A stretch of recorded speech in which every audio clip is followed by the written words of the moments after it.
Nagtataka ako kung ano yung sinisilip ng mag-ama ko sa ceiling. Yun pala, napakaraming pictures. Aba? Oh. Birthday celebration ni Mother Lita ngayon, and habang inaantay namin yung food, bag raid muna tayo. Ito yung mga dinala ni Kitty na toys. Siya yung namili nito guys naglagay sa bag niya. Anyway, so ito si Princess Peach ba yun? Yung sa Mario. Tapos panali sa hair na parang teddy bear. And itong Sunny Angel na penguin. Bagong crochet nga lang pala to. Tinry ko kasing i-recreate itong project ko before. Nagdala din pala siya ng Pinky Promise, yung Gemmy Friends. Nakalagay yung dalawa dun sa necklace niya. Anyway, dito nga pala kami sa may pamana nag-celebrate. Care of Ate Christine na nasa US. Order namin is itong sinigang, and then ito must-try to squid, okoy, pinakbet, and syempre rice. Tara, kain tayo!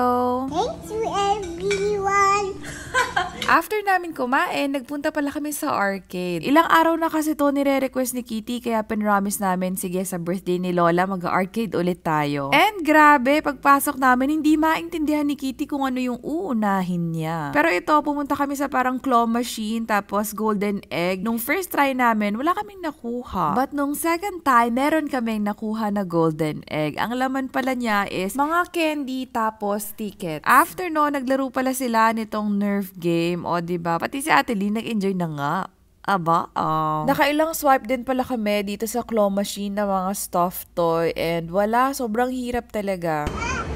Tinry din pala namin to. Gustong-gusto kasi ni Kitty yung parang basketball type. Kaso hindi niya pa masyado kaya. Ang laki-laki kasi nung bola, 'di ba? So ito parang ping-pong balls lang. Kailangan lang patamain dun sa mga... Basta yung mga umiilaw-ilaw sa may baba. Tapos marami rin tickets na nakuha. Tinry din pala to ni Daddy Christian. Ayos din. Marami rin nakuha dito. Nung naubos na yung laman ng card namin, hindi pa kami umuwi. Meron pa kaming isa pang pinuntahan. Naalala niyo pa ba nung bumili kami ng shoes ni Kitty para sa Christmas photo shoot namin? Nagdala kami ng slippers na sakto sa kanya para hindi kami magkamali sa size. Alam nyo ba na nakalimutan namin sa store yung isang pares? 2 weeks pa bago namin nabalikan. So anyways, after namin makuha, meron kaming naabutan na train, and sinubukan lang namin kasi na-excite din si Kitty since ito yung topic nila sa school ngayon. Alam nyo ba na ang trains ginagamit nila ang whistle para makipag-communicate? Isang mahabang blow, it means stop. Dalawa naman na mahaba, it means go. O, diba? Natutunan ko yan sa school nila Kitty. Pinagdala kasi sila ng parang whistle or pito.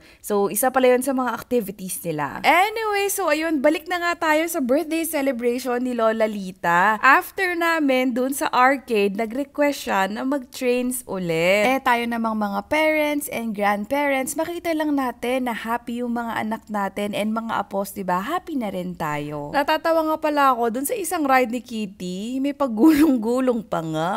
Aba, Pero grabe rin naman talaga yung happiness ni Kitty. Tingnan ninyo, may pag-happy dance pa nga.